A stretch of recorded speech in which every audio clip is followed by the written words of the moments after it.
ನಾನು ಇಲ್ಲಿ ಸೈನಿಕ ಅಕಾಡೆಮಿ ಮೈಸೂರಿಗೆ ಬಂದಿದ್ದೀನಿ. ನಾನು ಸೋಲ್ಜರ್ ಆಗ್ಬೇಕು ಅಂತ ಇಷ್ಟ. ಸೋಲ್ಜರ್ ಏನಕ್ಕೆ ಆಗ್ಬೇಕು? ಯಾಕೆ ಸೋಲ್ಜರ್ ಆಗ್ಬೇಕು ನೀನು? ನಾವು ದೇಶ ಸೇವೆ ಮಾಡ್ಬೇಕು. जय बोलो भारत माता के, जय बोलो भारत माता के, जय बोलो भारत माता के, सैनिक अकादमी मैसूर के, सैनिक अकादमी मैसूर के, सैनिक अकादमी मैसूर के। भारतीय सेना की जय, भारतीय सेना की जय, भारतीय सेना की जय। जय हिंद, जय हिंद, जय हिंद, जय हिंद, जय हिंद, जय हिंद।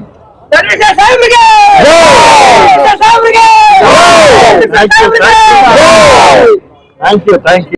ಮಾಡಿರುವಂತ ಸಂಕಲ್ಪ ಮತ್ತು ನೀವು ತರಬೇತಿ ಹೊಂದ್ತಾ ಇರುವಂತದ್ದು, ನಿಮಗೆ ದೇವರ ಆಶೀರ್ವಾದ ಕರುಣೆ ಇರಲಿ. ಈ ದೇಶಕ್ಕಾಗಿ ನೀವು ನಿಲ್ತಾ ಇರುವಂತದ್ದು ನಿಮಗೆ ಅಪಾರವಾದಂತ ಶಕ್ತಿ ಬರಲಿ ಅಂತ ನಾನು ಆಶಿಸ್ತೇನೆ. All the very best.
एक तरफ नफरत का माहौल है तो दूसरी तरफ फौज से मोहब्बत का एक ऐसा मिसाल दिया है कि सारे मुल्क में ये चर्चा जरूर होगा। सर क्या कहेंगे सर इस प्रोग्राम को लेकर?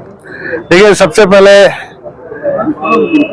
इंसान की शक्ल में इस दुनिया में आना ये हमारे लिए फैज है, क्या है, हमारे लिए मुबारक का मुकाम है।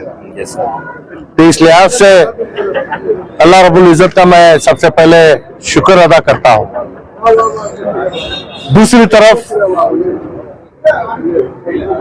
एक मोमिन होने के नाते ये हिदायत हर मजहबी एतबार से, हर अपने मुक़द्दस किताब, चाहे वो भगवत गीता हो, बाइबल हो या कुरान मजीद हो, इसमें इस बात की हिदायत दी गई है कि जिस मुल्क में है उस मुल्क के ना हिफाजत और मुल्क के साथ मोहब्बत करना ये सच्चे मोमिन की निशानी है। वतन परस्ती हमारे लिए सबसे अहम है। ऐसे हालात में मुल्क जिन हालात से गुजरा है, चाहे वो पहलगाम में जो हुआ, अपने बीवी बच्चों के सामने 26 लोगों को जिस तरीके से मौत के घाट में उतारा गया, उनके लिए हमारे दिलों से जो रंज और गम के आंसू निकले वो एक तरफ है, लेकिन जिनका खात्मा होना था, जिनको मौत होनी थी, ये हमारे हाथ में नहीं है। लेकिन जो हुआ है उसे 2-4 दिन में, 2-4 माह में है ना हम भूल जाएंगे। लेकिन उन घर वालों को जिनके ऊपर ये सदमा बीता है, उनके लिए हम उनका साथ देने की नीयत, उनके साथ खड़ने की नीयत, और इसके साथ साथ ऑपरेशन सिंदूर जो दुश्मनी मुल्क के साथ हिंदुस्तान जिस तरीके से अपना फैसला लेकर हिंदुस्तानी फौज जिस तरीके से काम अंजाम दी, इन चीजों के मद्देनजर बहुत सारे फौजियों की शहादत भी इसमें हमारे सामने आई है और बहुत सारे जख्मी भी है। तो ऐसे दौर में जहां नफरत का माहौल हर जगह है, मोहब्बत का एक माहौल और साथ ही साथ अपने मुल्क के लिए, हमारी हिफाजत के लिए, अपने मुल्क की हिफाजत के लिए जो अहबाब जो बॉर्डर में तैनात है, उनको है ना हमारे हाथ से क्या दे सकते हैं, क्योंकि मुल्क के बॉर्डर में जाकर काम अंजाम देना यह हमारे बस की बात नहीं है। यहां हिंदू, मुस्लिम, सिख, ईसाई, नौजवान, औरत और मर्द, इनका खून हम इस नीयत से ना ले रहे हैं कि फौज का नाम जरूर है, उनको भी मदद मिलेगी, या इंसानियत के वास्ते अगर कोई एक मरीज है उसकी जान भी बचाने का काम अगर इस खून के जरिए हो गया तो मैं समझता हूं कि हमारी कामयाबी उस वक्त में हमारे साथ रहेगी। तो ऐसे हालात में जब हमने ये सोचकर शुरू किया तो हमें पता नहीं था कि हम कहां तक जाएंगे। मंजिल हमारे सामने तय थी, लेकिन सफर बहुत कठिन था। District administration, health department, police department, KSRTC employees, सैनिक एकेडमी, इन तमाम अहबाबों ने हमारे साथ हाथ जोड़कर हमें एक ताकत दी। तो इन्होंने आवाज दी कि मुल्क के लिए तुम्हारी जरूरत है, हम तुम्हारा साथ देंगे, अब आगे बढ़ो। तो आज हमारे सामने एक नतीजा आ रहा है। तो मैं जितने अहबाब इसमें जुड़कर काम कर रहे हैं, हमारे तरफ से जो वॉलंटरी तौर से बीड़ी मजदूर एसोसिएशन, हमारे youth Congress, street vendors, KSRTC employees, factory के हमारे नौकर, गारमेंट फैक्ट्री के ना हमारे खवातीन, सब मिलकर जो इसके साथ जुड़े हैं, मैं सबको दिली मुबारकबाद देता हूं। और अल्लाह से दुआ है कि मुल्क के लिए जब भी हमारी कुर्बानी की जरूरत होगी, हम आगे बढ़कर पेश होकर है ना हम काम करेंगे। हमने इस पहले भी हिंदुस्तानी आजादी के लिए हमारे बुजुर्गों ने अपने जान को निशावर किया है। अगर मौका पड़ा तो आने वक्त में भी हम उस चीज के लिए भी तैयार होंगे। सारी फौज को हमारे तरफ से, MLA साहब की तरफ से, पूरी टीम की तरफ से मैं सैल्यूट और सलाम करता हूं पूरी फौज को। सर, फौजियों को खिराज अकीदत देखने के लिए आज जो ब्लड कैंप रखा गया है सर, एक तरह से फौज को हमारा साथ देने के लिए एक जज्बा है सर, इस जज्बे को क्या कहेंगे सर? पहले तो पहलगाम के अंदर जो हादसा हुआ वो हादसा, और दूसरा ऑपरेशन सिंदूर जो हिंदुस्तान ने सक्सेसफुली जो पाकिस्तान के ऊपर अटैक किए, इसको नजर में रखते हुए यहाँ पर यहाँ के MLA ब्लड कैंप रखे गए। इस ब्लड कैंप से हम ये मैसेज देना चाहते हैं कि बेशक हम जो हिंदुस्तान के बॉर्डर में सोल्जर्स के साथ, सैनिक के साथ नहीं खड़े हुए, लेकिन यहाँ पर खून देने के तरीके से खून देते हुए हम ये कहना चाहते हैं कि बेशक हम वहाँ आपके साथ खंजर पे खंदा लगाकर नहीं खड़े हुए, लेकिन यहाँ खून देकर हम ये आपसे कहना चाहते हैं कि हम आपके साथ। एक पैगाम है, एक पैगाम हम देना चाहते हैं यहाँ से।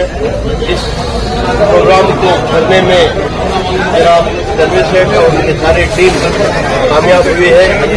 बहुत अच्छे तरीके से ये प्रोग्राम चल रहा है। मैं मुबारकबाद देता हूँ तनवीर सेठ और उनकी सारी टीम को, जो इतना अच्छा प्रोग्राम दिया है। ये सिर्फ मैसूर के लिए नहीं, ये सारे मुल्क के लिए एक संदेश है। ಇವತ್ತು ಬ್ಲಡ್ ಕ್ಯಾಂಪ್ ನಡೀತಾ ಇದೆ, ಏನ್ ಹೇಳಕ್ಕೆ ಇಷ್ಟಪಡ್ತೀರಾ ಸರ್? ಏನು ಭಾರತದ ಸೇನೆ ಪಾಕಿಸ್ತಾನ ಕಡೆಯಿಂದ ತೋರಿಸಿದಂಥ ಕಾಳಜಿ ಮತ್ತು ದೇಶದ ರಕ್ಷಣೆಗೆ ಅವರು ಮಾಡಿದಂಥ ಹೋರಾಟಕ್ಕೆ ನಮ್ಮ ಬೆಂಬಲನೂ ಬೇಕು ಅಂತೇಳಿ ಇರಬೇಕು, ದೇಶ ಪ್ರೇಮವನ್ನು ನಾವು ತೋರಿಸಬೇಕು ಅಂತೇಳಿ ನಮ್ಮ ಜನಪ್ರಿಯ ಶಾಸಕರು, ಹಿರಿಯರು, ಮಾಜಿ ಸಚಿವರಾದಂಥ ತನ್ವೀರ್ ಸೇಠ್ ಸಾಹೇಬರು ಅವರ ಕ್ಷೇತ್ರದಲ್ಲಿ ಈ ಆಸ್ಪತ್ರೆಯಲ್ಲಿ ಸುಮಾರು ಈ ಕ್ಷೇತ್ರದ ಜನ ಮತ್ತು ಮೈಸೂರಿನ ಎಲ್ಲ ಭಾಗದ ಜನ ಸೇರಿ ಸೈನಿಕರಿಗೆ ಒಂದು ಸ್ಫೂರ್ತಿ ಬರೋ ನಿಟ್ಟಿನಲ್ಲಿ, ಸೈನಿಕರಿಗೆ ಸಹಾಯ ಆಗೋ ನಿಟ್ಟಿನಲ್ಲಿ ಏನಾದ್ರು ಒಂದು ಮಾಡಬೇಕು ಅಂತ ಹೇಳಿ ತೀರ್ಮಾನ ತೆಗೆದುಕೊಂಡು ಈ ರಕ್ತದಾನ ಶಿಬಿರವನ್ನು ಏರ್ಪಾಡು ಮಾಡಿ ಈ ದೇಶದ ರಕ್ಷಣೆಗೆ ಹೋರಾಟ ಮಾಡ್ತಾ ಇರ್ತಕ್ಕಂಥ ಪ್ರತಿಯೊಬ್ಬ ಸೈನಿಕರಿಗೂ ನಾವು ರಕ್ತವನ್ನು ಕೊಡಬೇಕು. ಅವ್ರು ಕೊಡ್ತಕ್ಕಂಥ ಚೆಲ್ತಾ ಇರ್ತಕ್ಕಂಥ ರಕ್ತಕ್ಕೆ ನಾವು ಪ್ರತಿಯಾಗಿ ನಾವು ಇಲ್ಲಿಂದ ನಾಗರಿಕರು ಅವರಿಗೆ ಪರವಾಗಿರಬೇಕು ಅಂತ ಹೇಳಿ ದೃಷ್ಟಿಯನ್ನು ಇಟ್ಕೊಂಡು ತನ್ವೀರ್ ಸೇಠ್ ಅವರು ತೆಗೆದುಕೊಂಡ ತೀರ್ಮಾನಕ್ಕೆ ಇವತ್ತು ಪಕ್ಷದ ಎಲ್ಲ ಕಾರ್ಯಕರ್ತರುಗಳು, ಈ ಕ್ಷೇತ್ರದ ಬ್ಲಾಕ್ ಅಧ್ಯಕ್ಷರುಗಳು ಮತ್ತು ಎಲ್ಲ ಪ್ರಮುಖ ನಾಯಕರುಗಳು ಸೇಠ್ ಸಾಹೇಬರ ಹಿಂದೆ ನಿಂತು ಇವತ್ತು ನಾವು ಸಾವಿರಾರು ಜನ ರಕ್ತದಾನವನ್ನು ಸ್ವಯಂ ಪ್ರೇರಿತರಾಗಿ ದೇಶ ಪ್ರೇಮವನ್ನು ತೋರಿಸ್ತಾ ಇರೋದನ್ನು ನಾವು ಕಾಣ್ತಾ ಇದ್ದೇವೆ. ಅದಕ್ಕಾಗಿ ಕಾರ್ಯಕ್ರಮವನ್ನು ಹಮ್ಮಿಕೊಂಡಂತ ನಮ್ಮ ಕ್ಷೇತ್ರದ ಜನಪ್ರಿಯ ಶಾಸಕರಾದಂಥ ತನ್ವೀರ್ ಸೇಠ್ ಅವರಿಗೆ ನಗರ ಕಾಂಗ್ರೆಸ್ ಅಧ್ಯಕ್ಷರಾಗಿ ನಾನು ಅಭಿನಂದನೆಯನ್ನು ಸಲ್ಲಿಸ್ತೇನೆ. ನಮಸ್ತೆ, ಜೈ ಹಿಂದ್. ನಾನು ಎಕ್ಸ್ ಕಮಾಂಡರ್ ಶ್ರೀಧರ್ ಸಿಎಂ, ಭಾರತೀಯ ಸೇನಾ ಇವತ್ತು ಈ ಒಂದು ಕಾರ್ಯಕ್ರಮ ಬ್ಲಡ್ ಕ್ಯಾಂಪ್ ಮಾಡಿದ್ದಾರೆ. ತನ್ವೀರ್ ಸಾಹೇಬ್ ಕೂಡ ಒಂದು ಗೈಡ್ಲೈನ್ ಅಲ್ಲಿ ಬಹಳ ಅಚ್ಚುಕಟ್ಟು ನಡೀತಾ ಇದೆ. ದೇಶದ ಏಕತೆಯನ್ನು ಹೆಚ್ಚಿಸ್ತಾ ಇದೆ. ಸೈನಿಕರು ಗಡಿ ಭಾಗದಲ್ಲಿ ನಿಂತ್ಕೊಂಡು ನಮಗೋಸ್ಕರ ಅವರು ತನ್ನ ಜೀವನ ತ್ಯಾಗ ಮಾಡ್ತಿದ್ದಾರೆ. ಅಂತವ್ರು ನಾವು ಬೆನ್ನೆಲುಬಾಗಿ ನಿಂತಿದ್ದೀವಿ. ನಾವು ನಿಮಗೋಸ್ಕರ ನಾವು ಯಾವಾಗಲೂ ಸದಸ್ಯರಾಗಿದ್ದೀವಿ. ದೇಶ ಅಂತ ಬಂದಾಗ ಯಾವುದೇ ಧರ್ಮ, ಜಾತಿ, ಪಕ್ಷ ಏನು ಬರೋದಿಲ್ಲ, ನಾವೆಲ್ಲರೂ ಒಂದೇ, ನಾವೆಲ್ಲರೂ ಒಗ್ಗಟ್ಟಾಗಿದ್ದೀವಿ ಅನ್ನೋ ಒಂದು ಉದಾಹರಣೆನ ಇವತ್ತೊಂದು ಈ ಒಂದು ಕಾರ್ಯಕ್ರಮದಲ್ಲಿ ಎದ್ದು ಕಾಣಿಸ್ತಾ ಇದೆ. ಈ ಒಂದು ಕಾರ್ಯಕ್ರಮ ಬಹಳ ಯಶಸ್ವಿ, ಬಹಳ ಅರ್ಥಪೂರ್ಣವಾಗಿ ಸಂತೋಷ ಪಡ್ತಿದೆ. ನಾವು ಎಲ್ಲರೂ ಹೇಳಲಿಕ್ಕೆ ಇಷ್ಟಪಡ್ತೀವಿ, ನಮ್ಮ ದೇಶ ಅಂತ ಬಂದಾಗ ನಾವೆಲ್ಲರೂ ಒಂದೇ, ಒಂದು ಮುಕ್ತಿ ಇದ್ದಂಗೆ ಒಗ್ಗಟ್ಟಾಗಿರೋಣ. ಇದೇ ತರ ಒಗ್ಗಟ್ಟಾಗಿದ್ದು ನಮ್ಮ ದೇಶವನ್ನ ಯಾವ ರಕ್ಷಣೆ ಮಾಡ್ಕೊಂಡು ಹೋಗೋಣ. ಮೊದಲು ಇದ್ದು ಇವಾಗೂ ಇದೆ, ಮುಂದಕ್ಕೆ ಇರಲಿ ಅಂತ ನಾನು ಕೇಳಲಿಕ್ಕೆ ಇಷ್ಟಪಡ್ತೀನಿ. So nice. शौकत सर, पिछले 2-3 दिन से लगातार आप सेंट्रल हॉस्पिटल पहुंच रहे हैं। तन्वीर सेठ साहब की हिदायत पर आप यहां पर तमाम मुआयना, जायजा तमाम ले रहे हैं, तैयारियां भी थी, तो क्या कहना चाहेंगे सर आज? अल्हम्दुलिल्लाह, ये जो मकसद है, ये मकसद बहुत अहम है। हमारे देश के सिपाहियों के खातिर, जिन्होंने हिंदुस्तान और पाकिस्तान में थोड़ी सी जंग छिड़ने वाली थी या छिड़ी थी, उसके बाद में वो विराम हो गया, लेकिन उसके बावजूद हमारे जो सिपाही यहाँ पर मुकाबला करने के लिए जो डटकर खड़े हुए थे, उनकी याद में जो है ये प्रोग्राम बनाने के लिए हमारे हरदिल अजीज जनाब तन्वीर सेठ साहब ने प्रोग्राम बनाया। और सिर्फ छोटे से वक्फे में 2 या 3-4 दिन थे, उसी वक्त अपने पूरे साथियों को जमा कर ऐसा एक मकसद है। हमें फील्ड में जाकर लड़ तो नहीं सकते, एटलीस्ट हम आर्मी के लिए कुछ कर सकते हैं।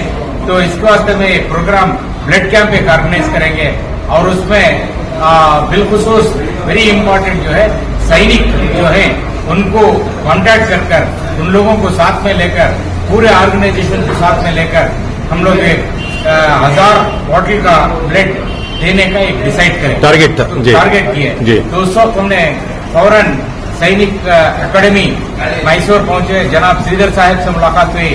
उन्होंने हमें बहुत एनकरेजमेंट किया और उन्होंने बताया कि बहुत अच्छा काम है, हम लोग आपके साथ में हैं, हम आएंगे।